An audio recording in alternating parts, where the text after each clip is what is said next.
Élection départementale 2015, toutes les infos pour comprendre les enjeux de ce scrutin. Tout de suite, le sommaire. Les départements en première ligne dans l'action sociale, sans eux pas de RSA et le défi est de taille car les bénéficiaires sont de plus en plus nombreux. Comment font-ils face à cette demande? Reportage dans l'Essonne. Le Parti communiste va-t-il perdre ses deux derniers bastions communistes? Redécoupage des cantons, mésentente entre le PCF et le parti de Jean-Luc Mélenchon. Tous les ingrédients du basculement sont réunis. On en parle dans cette édition. Les clips de campagne, un grand classique des élections et pas toujours du meilleur goût. La sélection de Caroline Deschamps dans un instant. Les départements au chevet des plus fragiles, ce sont eux qui financent par exemple le RSA, le revenu de solidarité active, une aide précieuse pour les plus démunis. Voyez ce reportage réalisé en Essonne, Cécile Sixou et Flora Sauvage.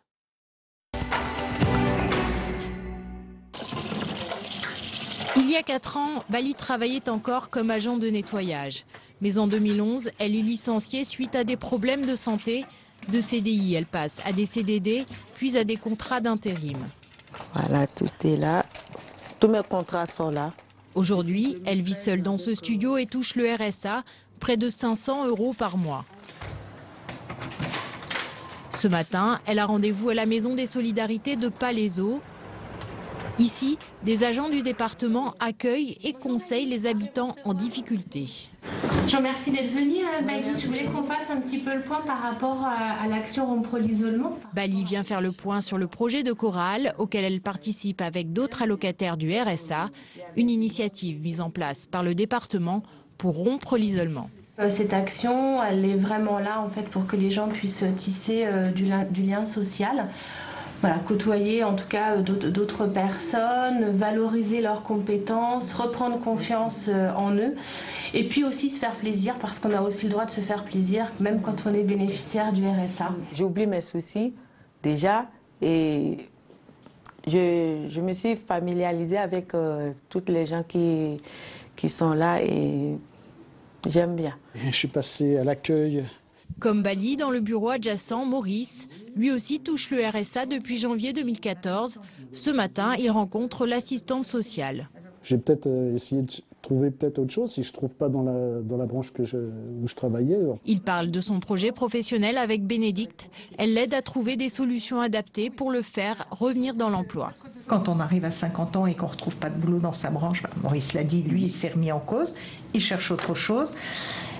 Avec ce qu'il a, on cherche quel est le petit bout de formation qui manque pour qu'il puisse réaliser un projet professionnel. Faire des formations, participer à des chantiers d'insertion ou juste sortir de l'isolement, le Conseil général de l'Essonne multiplie les initiatives pour réinsérer ceux qui touchent le RSA dans le monde du travail.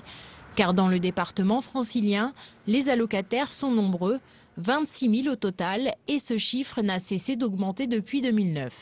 On a 40% d'évolution sur ces années-là. Pour Guy Bonneau, en charge de l'insertion au Conseil général, la situation est de plus en plus difficile à gérer car le département de l'Essonne doit mettre la main à la poche pour boucler les enveloppes allouées au RSA. Cette année, si vous voulez, il a fallu trouver 10 millions d'euros de plus, rien que pour ça. Dans un budget où, en gros, il n'y a pas de recettes supplémentaires, voire il y a un peu de baisse. Vous avez entendu dire que les collectivités locales étaient ponctionnées. Et donc, nous, on sait que l'année 2016, la diminution, disons, des dotations de l'État va se poursuivre. Et je dois dire que la préparation des budgets 2016 et 2017 va être difficile. Difficile, d'autant que le département devrait récupérer la gestion de la future prime d'activité qui fusionnera RSA et prime pour l'emploi.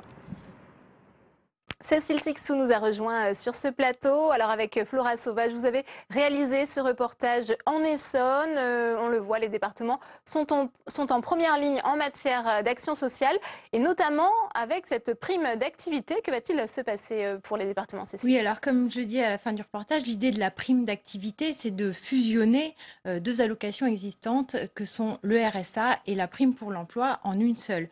L'idée du gouvernement, Delphine, c'est de simplifier le système, car actuellement, on a 2 mesures d'incitation à l'emploi qui sont très compliquées et qui fonctionnent pas bien.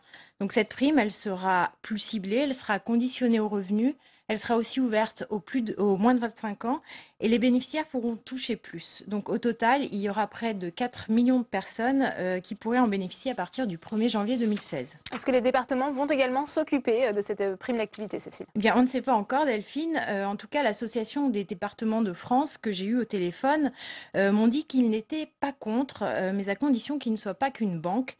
Comme vous le savez, le RSA, c'est en moyenne 30% des budgets des conseils généraux.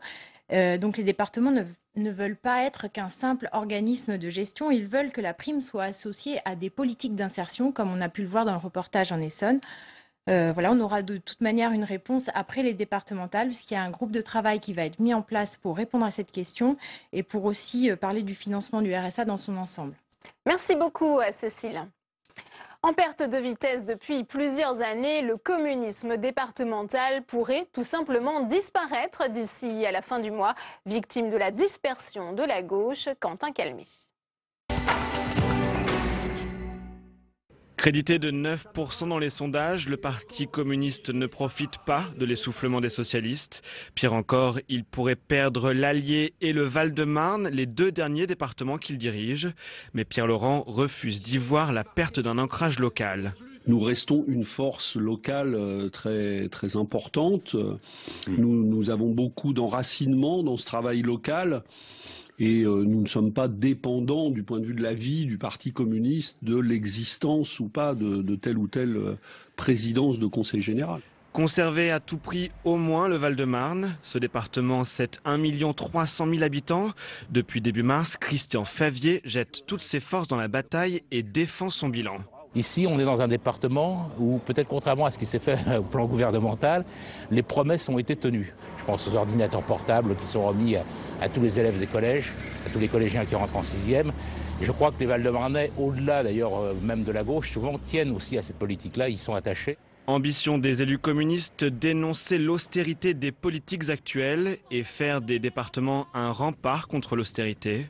D'abord, il y a un désespoir à gauche et on le rencontre y compris dans les porte-à-porte ou sur les marchés, le désespoir d'une partie de la population, de ceux qui ont cru au changement et qui aujourd'hui sont résignés et font le choix de s'abstenir dimanche. Et je crois que c'est encore tout l'enjeu des derniers jours, de convaincre et de donner envie, de donner cet espoir, non pas un rêve, mais un espoir pour construire d'autres politiques. Mais faute de lisibilité dans ces alliances et comme à chaque élection depuis 2012, la gauche de la gauche continue sa lente érosion. Et pour être tout à fait complet, voici les noms des autres candidats dans cette élection départementale dans le canton de Champigny. Vous le voyez, les noms s'affichent sur votre écran. Et j'accueille les chroniqueurs de ce journal des départementales. Avec nous, Saveria Rojek et Caroline Deschamps. Alors, Saveria, pour ces élections, eh bien, c'est le conseil départemental qui va remplacer le conseil général. On en a déjà parlé. Mais quelles vont être les compétences de cette assemblée et à quoi sert un conseiller départemental? Alors, le département, il est compétent dans 5 grands domaines. D'abord, tout ce qui concerne l'aide sociale et la santé, c'est-à-dire les aides à l'enfance, la protection de la famille, l'adoption, les caisses d'allocation familiale, les maisons de retraite ou encore le RSA. Tout ça, c'est géré par votre département. Deuxième grand domaine de compétences, l'enseignement. C'est votre département qui construit et entretient les collèges. D'ailleurs, la gestion des collèges devait être confiée aux régions, c'est ce qui était prévu dans la réforme territoriale. Les sénateurs ont obtenu que les collèges restent dans le giron des départements. Troisième grand domaine de compétences, les transports, mais plus pour très longtemps, puisque les transports scolaires, encore selon la réforme territoriale, devraient être transférés aux régions. Quatrième domaine, la voirie, c'est-à-dire toutes les routes départementales, mais aussi, et c'est important, les ports de pêche et de commerce. Enfin, dernier domaine de compétences de votre département, le patrimoine, c'est-à-dire les musées départementaux, les bibliothèques ou encore les archives. Merci beaucoup, Saveria. Alors Caroline, vous avez regardé pour nous une petite sélection de tous ces clips de campagne et via la toile, mais aussi sur les réseaux sociaux. Eh bien oui, les clips de campagne, c'est un grand classique des élections avec comme souvent un mélange de kitsch plus ou moins volontaire. Alors je vous ai donc concocté un petit palmarès. Dans la catégorie film d'action, il y a le clip version road trip qui vous fait découvrir un canton du Tarn et Garonne en caméra subjective. J'aurais bien voulu qu'on le voit sur les images, mais non. Ça y est, si, ça y est, voilà. Donc, vous voyez, le road trip. Dans la catégorie film d'auteur, il y a le clip des candidats FN de ce canton de la Loire qui font dans le minimalisme. Je vous propose de regarder un extrait.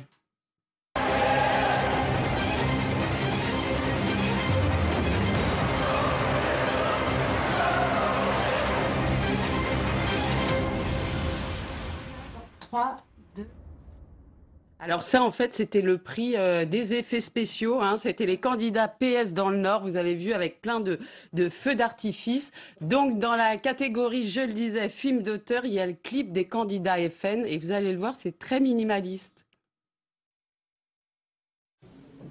Je me présente, Gilles Fouillat. Je suis retraité de la police nationale. Je me présente aux élections de mars 2015 avec Lucette Vernière. Tout à fait d'accord. Je me présente, Lucette Vernière, je suis retraitée, couturière, très motivée de ces élections. Nous comptons sur vous pour voter en masse. La France a besoin de vous. Alors, elle se métamorphose telle Cendrillon. C'est cette candidate alsacienne qui remporte assurément le prix du costume. On va le voir à l'image. Voilà, le folklore pour les départementales. Enfin, prix du remake au canton de Mirecourt dans les Vosges qui utilise la musique du Seigneur des Anneaux. Extrait. Nathalie Babouot, Guy Sauvage et leurs remplaçants, Jacqueline Vignola et Jean-Luc Couzeau, présentent leur candidature parce qu'ils sont amoureux de notre territoire, attachés à ses habitants et qu'ils ont à cœur de préserver notre ruralité et sa qualité de vie. De même que son patrimoine et son histoire. Voilà Delphine, c'est un peu quand le canton devient je vais pas y arriver, la comté, le village des Hobbits. Merci beaucoup Caroline. À suivre la revue de presse quotidienne régionale préparée par Pierre-Henri Gergonne. Bonjour à tous. L'abstention, cette abstention, celle qui hante les nuits des candidats au départemental, celle qui affole également les instituts de sondage, eh bien, c'est dans ce contexte qu'il faut saluer l'initiative de la station de ski de Lens en Vercors, en Isère. Elle est dévoilée par le Parisien, qui propose cette station dimanche prochain des forfaits bradés à tous ceux qui sont passés dans l'isoloir. Une journée de ski à 9 €, c'est pas mal, au lieu de 18,50 €, un coup de tampon tout à fait citoyen qui a déjà fait ses preuves. En effet, lors des dernières municipales, raconte le quotidien, cette initiative avait connu un réel succès citoyen bien sûr, mais également un bien joli coup de pub pour cette bien jolie station iséroise. Alors, face à un électorat démobilisé, dit-on, mais connecté, beaucoup de candidats jouent la carte des réseaux sociaux, Twitter en particulier. Et à Clermont-Ferrand, nous révèle la montagne, eh bien, il se passe toujours quelque chose, même, visiblement, si le phénomène ne concerne qu'une minorité de candidats. Alors, qu'est-ce qu'on fait ? Eh bien, on se met en scène, on retransmet des bribes de réunions publiques, bref, on essaye de faire le buzz avec plus ou moins de succès, plus ou moins d'humour. Finalement, reconnaît la montagne, les échanges avec les électeurs sont rares, comme quoi le tractage et l'affichage, les deux mamelles de toute élection, ont encore un bien bel avenir. Étrange histoire, en revanche, en Alsace, à un moment où l'on parle beaucoup de laïcité. Un élu socialiste du département du Haut-Rhin, très discrètement retiré des murs de la salle des séances du Conseil général, un crucifix du XVe siècle pour le confier à un ecclésiastique local. Alors, dans les pages du journal d'Alsace, l'élu explique que ce crucifix n'a rien à faire dans la salle du Conseil général. Il n'empêche, on apprend dans le quotidien alsacien qu'à quelques jours du scrutin maintenant de dimanche, l'affaire fait grand bruit. Plainte a été déposée pour vol avec circonstances aggravantes. Le journal rappelle opportunément que la loi de 1905 sur la laïcité ne s'appliquant pas à l'Alsace-Moselle, eh bien, la présence d'un Christ dans les bâtiments publics n'est donc pas illégale. Les Vosges, vous le savez, c'est à 2 pas. Et cette séance tout à fait particulière au siège du département que nous raconte Vosges Matin, la toute dernière séance plénière, présidée par Christian Poncelet, qui, à 87 ans, a donc décidé de laisser place à plus jeune pour la conduite du département. 39 ans de présidence, sans doute un record, et en tout cas beaucoup d'émotions. Dans le dernier discours de celui qui fut aussi président du Sénat, Christian Poncelet a remercié bien entendu les Vosgiens et se dit déjà prêt à conseiller le nouveau président, celui qui lui succédera dimanche prochain peut-être, du côté d'Épinal.